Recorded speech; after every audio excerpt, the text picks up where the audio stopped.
The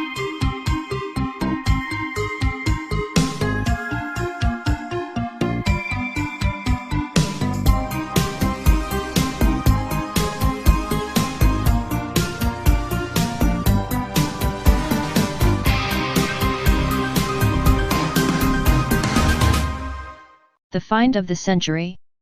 Egypt's tourism industry has hit an all-time low since the revolution in 2011 and subsequent terrorist attacks. Fortunately, a timely discovery was made last year. Chambers and doorways were revealed on a ground-penetrating radar scan behind the ornately painted wall of King Tutankhamun's tomb, and the Egyptian Ministry of Antiquities is reporting that there is a 90% chance that Queen Nefertiti's burial chamber lies there. But does it, really, or is this just a way to drum up some much-needed attention and tourism?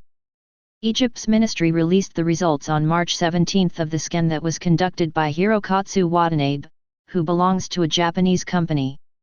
Nicholas Reeves, Egyptologist and director of the Amarna Royal Tombs Project, is famous for his excavations in the Valley of the Kings.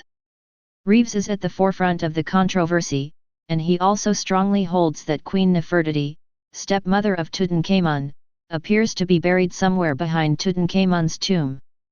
However, many experts around the world have been consulted and most dispute the published findings. Although scientists have urged the Egyptian ministry to release the raw data of the scan, the ministry is not complying, thus denying experts the ability to analyze the raw data to draw a conclusion.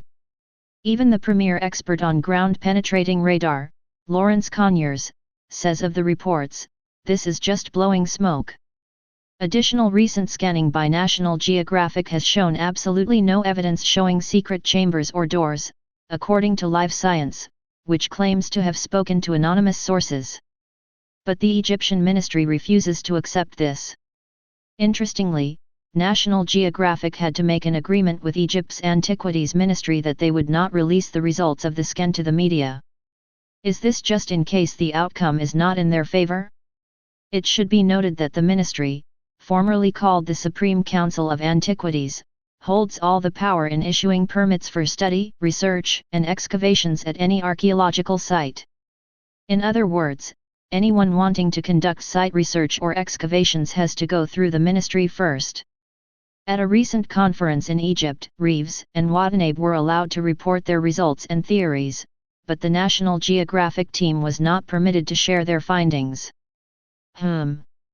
However, Reeves has been involved in more than just archaeology lately. It seems he has taken on a role of promoter of tourism and economics.